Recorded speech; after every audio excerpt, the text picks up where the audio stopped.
各位朋友，您知道吗？在台湾，糖尿病相关的死亡率正在快速上升。根据临床观察，许多长辈明明觉得自己只是爱吃馒头、白饭、米粉，却没想到这些看似最单纯、最传统的主食，正悄悄把身体推向危险边缘。一碗热腾腾的白粥，一颗刚出炉的馒头，多少人觉得这是最安心、最健康的滋味？但事实却残酷。长期大量摄取这些高升糖食物，血糖就会像坐云霄飞车一样忽高忽低，最后拖垮胰岛功能。糖尿病不只带来失明、洗肾、截肢的风险，更是影响寿命的大敌。我是陈志明医师，从事内科临床超过30年。在这段时间里，我看过太多病人，从觉得自己很健康，到血糖失控住进加护病房，转变往往只在短短次年。今天我必须把这个真相清楚告诉您，如果我们不及时调整饮食，糖尿病将会成为压垮家庭的沉重负担。朋友们，知识就是力量，只有了解风险，才有能力保护自己和家人。现在请先订阅我们的频道，并开启小铃铛，这样每一次重要的健康提醒您都不会错过。也请您在留言区输入1代表觉得有帮助，或0代表还想听得更清楚。您的回音将会帮助我未来准备更多您真正需要的健康内容。请您一定看到最后，因为我会揭晓9种真正的控糖高手，能让血糖稳定下来，帮助长辈安心过生活。这不是要剥夺您的饮食乐趣，而是教您如何在享受美味的同时，把风险降到最低。接下来，我们先来看看在糖尿病问题上流传最广确也最致命的3个迷思。在很多家庭里，特别是我们的长辈常说“吃饭才有力气，没饭哪算一餐”。这句话听起来很合理，也伴随着我们成长的记忆。早餐1颗大馒头，中午1碗白饭，晚上再来点面条，好像每天都少不了这些主食。可是这样真的健康吗？事实上，米饭、馒头、面条这些白色淀粉看似单纯，却属于高升糖指数食物。它们一旦进入身体，就会被快速分解成葡萄糖，短时间内让血糖飙升。胰脏只好拼命分泌胰岛素，把血糖压下去，长期下来，胰岛就像被迫加班的工人，逐渐疲劳，功能下降，最后导致糖尿病。许多病人一开始都不相信，觉得我们祖先几百年来都吃白米饭，怎么现在才出问题？其实关键差别就在于生活方式。过去农耕社会，大家劳动量大，消耗能量快，吃再多主食也能用掉。现代人多半久坐少动，热量消耗不足，这些淀粉就转化成脂肪，累积在肝脏、血管，反而成为健康杀手。朋友们，这第一个迷思就是主食越多越有力气，真相却是主食过量换来的不是力量，而是血糖失控、体重上升，甚至带来3高与心血管疾病。那么有些人可能会想，既然米饭、馒头不好，那我多吃水果总可以吧？接下来我们就来谈谈第2个迷思。在诊间里，我常听到长辈说，医师，我不爱吃零食，平常就是多吃点水果，应该很健康吧？这句话听起来很合理，毕竟水果被称为天然食物，大家都觉得吃得越多越好。但事实上，这正是第2个常见的迷思。水果虽然含有维生素与纤维，但同时也含有大量果糖，特别是香蕉、葡萄、芒果这些常见的水果，每100公克的含糖量往往比1罐汽水还要高。当我们一次吃太多，血糖同样会迅速上升，甚至更隐蔽，因为果糖进入身体后，不需要经过胰岛素直接利用，而是先进入肝脏代谢。结果就是肝脏负担过重，容易造成脂肪肝与胰岛素阻抗，反而加速糖尿病恶化。很多长辈误以为水果吃得多健康，却忽略了分量才是关键。真正的科学建议是，每天1-2份低升糖指数的水果就足够，比如苹果、奇异果、番茄，每一份大约是一个拳头大小，而不是一盘满满。特别是晚上睡前，更应避免大量水果，否则血糖在夜间持续偏高，容易带来危险。所以朋友们，水果虽然好，但不能无限制的吃。正确的观念是少量多样低升糖，这样才能真正享受到水果的益处，而不是让糖分成为慢性杀手。那么还有一种更危险的想法，就是反正我有药，吃什么都没关系。接下来我们要谈第3个迷思。有不少病人告诉我，医师，我都有乖乖吃药，所以平常想吃什么就吃什么，应该没关系吧？这就是第3个迷思，也是最危险的一种。降糖药物的确能帮助控制血糖，但它的作用就像一把雨伞，只能暂时遮挡风雨，却不能让您在暴风雨里尽情奔跑。换句话说，药物只是辅助，却无法抵消错误饮食带来的伤害。当我们边吃药边放纵饮食，血糖会像过山车一样忽上忽下，对血管、肾脏、眼睛的伤害反而更快、更严重。更值得警惕的是，长期依赖药物却不改生活习惯，胰岛功能会加速恶化，到最后口服药不再有效，就只能升级到胰岛素注射，甚至还可能出现洗肾、失明、截肢等并发症。这样的结局并不是任何一颗药丸能够挽回的。朋友们，药物绝不是任吃通行证，真正能保护身体的，永远是日常里的饮食控制与生活习惯。这也是为什么在临床上，我常常提醒病人，药物只是辅助，主角永远是您自己的选择。那么这些迷思的背后，医学上到底发生了什么？接下来我要带大家看看，为什么高糖与高淀粉食物会成为血糖失控的隐形杀手。朋友们，为什么米饭、馒头、甜食会这么危险？答案其实藏在我们身体的运作机制里。当我们吃下一大碗白饭或馒头，这些高升糖指数的食物会很快被分解成葡萄糖，血糖在短时间内急速升高，胰脏只好拼命分泌大量胰岛素，把糖分送进细胞。刚开始身体还能勉强应付，但久而久之，胰岛像过度操劳的工人越来越疲惫，反应也开始迟钝。同时，血糖忽高忽低的波动会像一股暗流，不断冲击住血管。您可以把血管想成家里的水管，糖分就像粘稠的杂质，每天冲刷，管壁就会一点一滴受损，慢慢变厚变硬，最后甚至堵塞。这就是为什么糖尿病人容易出现心肌梗塞、中风。不仅如此，当糖分长期超标，肾脏每天被迫加班过滤多余的糖分，负担越来越大，最终可能演变成慢性肾衰竭。眼睛里细小的血管也会被破坏，导致视力模糊，甚至失明。这些可怕的并发症往往不是突然出现，而是长年累积的结果。所以说，糖尿病并不只是血糖高这么简单，而是一场全身性的系统性破坏。当我们明白这个机制，就会知道每一次随意的放纵都是在为未来的病痛埋下伏笔。这不是空谈，而是每天真实发生在诊间的故事。接下来我要分享一位病人的经历，或许能让您更深刻感受到这个危险有多真实。在我的诊间里，有一位病人让我印象特别深刻。张先生今年62岁，住在台北，退休后生活规律，但饮食习惯非常传统。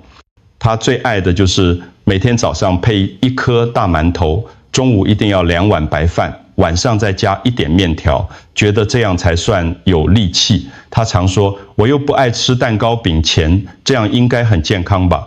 起初他只是觉得口渴，常常跑厕所，没放在心上。直到有一天，他觉得眼前模糊，看东西像有一层雾，才勉强来就诊。检查后发现，他的血糖已经远远超标，糖化血色素高达9以上。不仅确诊糖尿病，肾功能也出现早期受损。听到这个结果时，他整个人呆住，喃喃自语：“只是吃馒头饭面，怎么就搞到这样？”我记得当时他坐在诊间椅子上，脸色发白，眼神充满无助。对于一个平常觉得自己很健康的人来说，这样的打击非常沉重。张先生甚至问我：“医师，我是不是来不及了？”朋友们，这就是现实糖尿病的可怕，不在于一开始的症状，而是往往等到并发症出现，才让人后悔莫及。张先生的遭遇其实就是许多长辈的缩影。那么像张先生这样的状况，到底哪些族群更容易中招呢？接下来我要告诉大家，高风险族群是谁。朋友们，糖尿病并不是随机发生的，它常常锁定某些特定族群。这些人如果不特别注意，就像站在悬崖边，一个小小的习惯错误，就可能让病情急速恶化。第一类是有家族病史的人，如果父母或兄弟姊妹有人患糖尿病，那么风险会比一般人高出许多。这代表您的体质本身就容易血糖失控。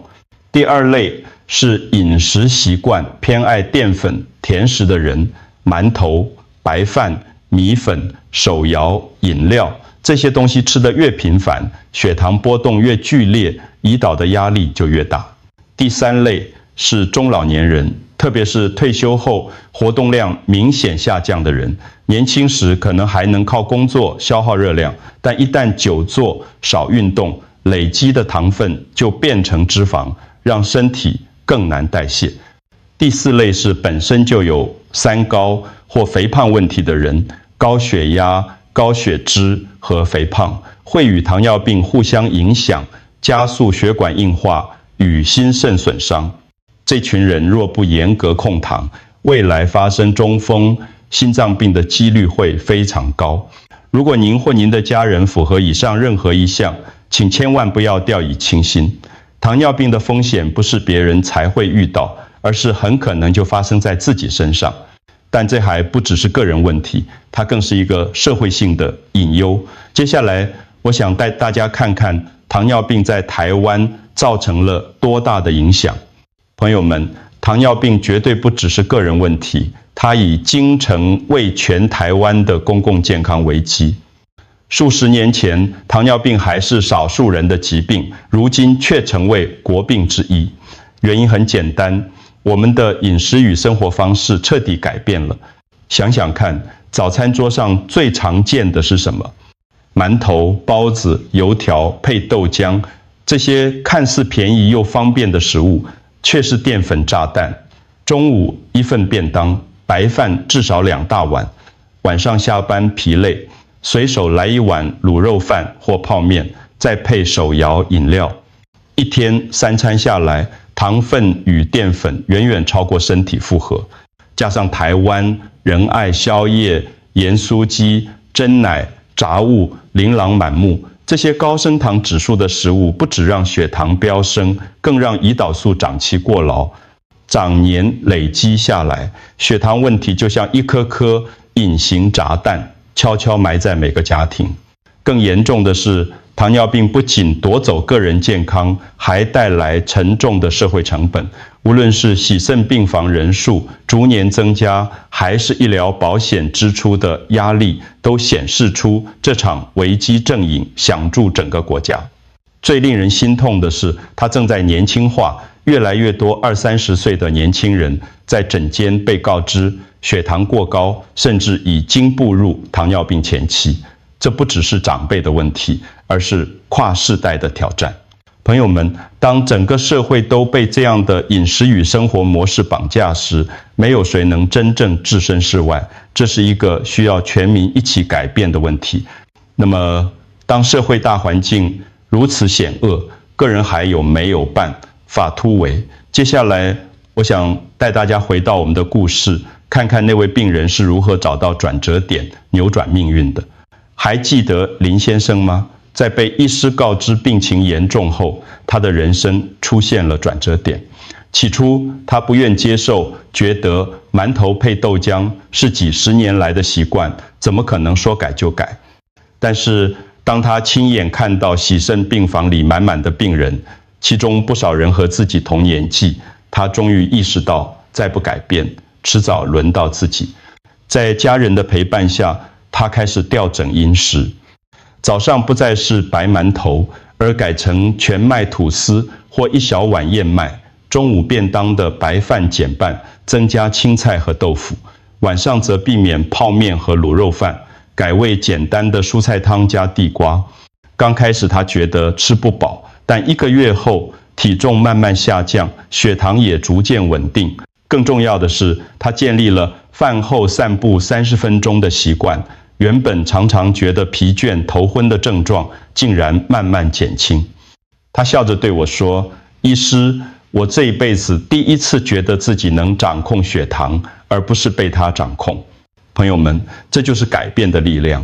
糖尿病虽然可怕，但并非完全无法逆转。当我们愿意一步步修正饮食、培养运动习惯，血糖就能慢慢回到正常的轨道。林先生的故事告诉我们，再顽固的习惯也能被毅力取代，再危险的疾病也能因选择正确而出现希望。接下来，我会和大家分享9样控糖高手食物，帮助每一位需要的人找到具体可行的解法。朋友们，说了这么多风险与故事，现在最重要的就是行动。糖尿病不是靠空想能改善的，而是要靠每天餐桌上的选择，一点一滴的扭转。首先，我要告诉大家9样控糖高手食物，这些食材能帮助血糖稳定，减少胰岛素的压力。燕麦富含水溶性纤维，能延缓糖分吸收。荞麦低升糖指数，是淀粉替代的好选择。地瓜比白饭升糖慢，还能增加饱足感。